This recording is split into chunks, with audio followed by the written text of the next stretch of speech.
Hello guys, जैसे कि ये पता है अब एसबीआई क्लर्क एग्ज़ाम अब सर पर ही है। तो आज हम सिलॉजिज्म के कुछ इंपॉर्टेंट क्वेश्चन सॉल्व करेंगे और साथ साथ सीखते भी जाएंगे और हमारा रिवीजन भी हो जाएगा। तो चलिए सॉल्व करते हैं। क्वेश्चन नंबर 1 आप मेरे साथ साथ ही सॉल्व करते जाइए क्योंकि मेरा भी एग्ज़ाम है। No tea is sugar. Question है ये statement. No tea is sugar,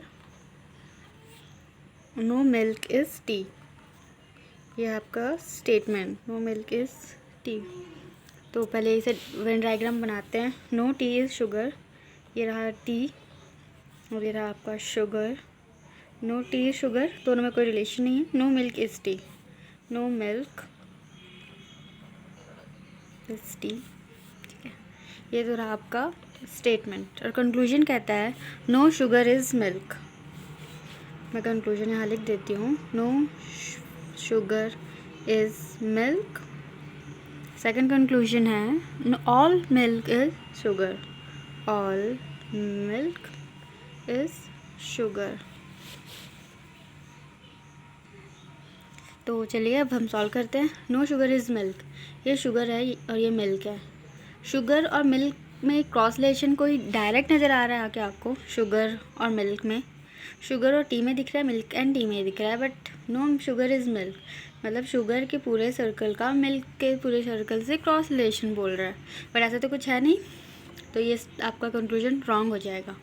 all milk is sugar, सारा का सारा मिल्क और शुगर, इसमें क्या रिलेशन नज़र आ रहा है? कोई भी डायरेक्ट रिलेशन हमें नहीं दिख रहा है।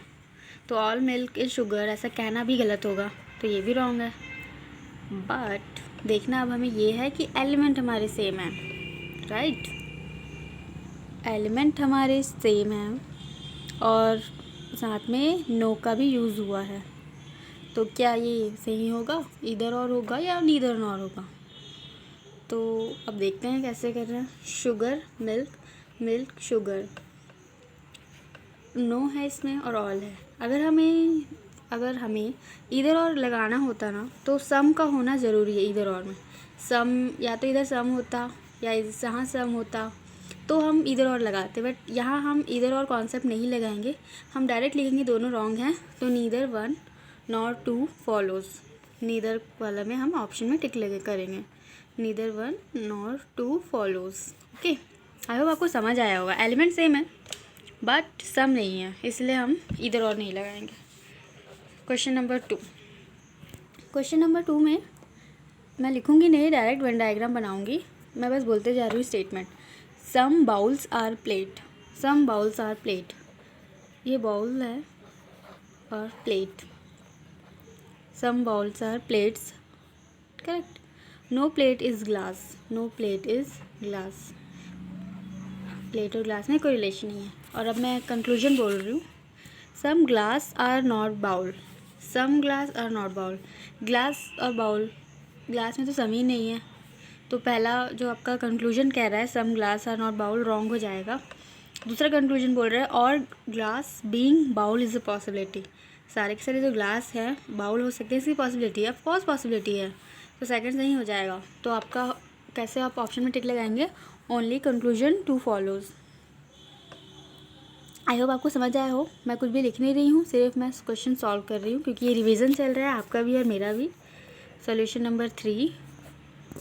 ऑल सोफ़ाज़ आर बेड्स, सारे सोफ़ाज़ जो हैं वो बेड हैं। रिवीजन ऐसे ही किया जाता है गाइस, डायरेक्ट आंसर लिख के, इसे टाइम भी सेव होगा और हम ज़्यादा प्रैक्टिस कर पाएंगे। All sofas are beds, no bed is couch, no bed is couch, ये आपका वेन डायग्राम बन गया है। कंक्लूजन कहता है at least some couches are beds, at least some couches मतलब, एक second, no bed is couch, हम क्रॉस लगाना ज़रूरी है guys. At least some couches are beds, ये हमारा कंक्लूजन कह रहा है। एटलीस्ट मतलब कि सम काउचेज़ आर बेड्स बिल्कुल भी नहीं है। जब काउच और बेड में तो क्रॉस ले, पहला कंक्लूजन ही गलत हो जाएगा। No sofa is a couch, no sofa is a couch, sofa के सर्कल का काउच के सर्कल से क्रॉस रिलेशन होना चाहिए। सोफ़ा बेड के अंदर है तो दूसरा सही होगा। तो हम ऑप्शन में टिक लगाएंगे, ओनली सेकंड फॉलोज़। ठीक है, ये बिल्कुल सही जा रहे हैं हम। अब नेक्स्ट क्वेश्चन करेंगे हम। Solution number 4। हमने 3 बना लिया है, ये चौथा है ना। No tree is peepal. Tree यहाँ रखेंगे और पीपल यहाँ रखेंगे, दोनों में क्रॉस रिलेशन होना चाहिए। No tree is peepal. Some neems are trees. Some neems are trees. All bananas are peepals. All bananas, no मैं गलत जा रही हूँ। ऑल बनानाज यहाँ आएगा, बनानाज आर पीपल्स। ओके, कचरा हुआ, फिर से बना लेती हूँ। Some tree are not peepal. Okay, some neems are tree. All peepal, all bananas are peepals, और बनाना यहाँ कर लेंगे। ठीक है, कंक्लूजन फटाफट सॉल्व करते हैं। No tree is a neem. Tree और नीम में क्रॉस रिलेशन होना चाहिए, बिल्कुल गलत बोला उसने। All peepals are definitely not trees. All peepals are definitely not trees, या all peepals are not trees, second सही है, तो इसे भी सेकंड फॉलोज होगा। ठीक है, करेक्ट है।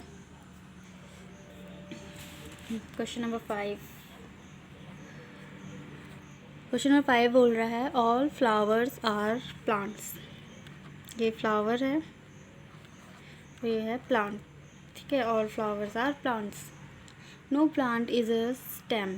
No plant is a stem, cross relation. All stems are fruits. सारे के सारे स्टेम्स जो है वो हैं फ्रूट्स।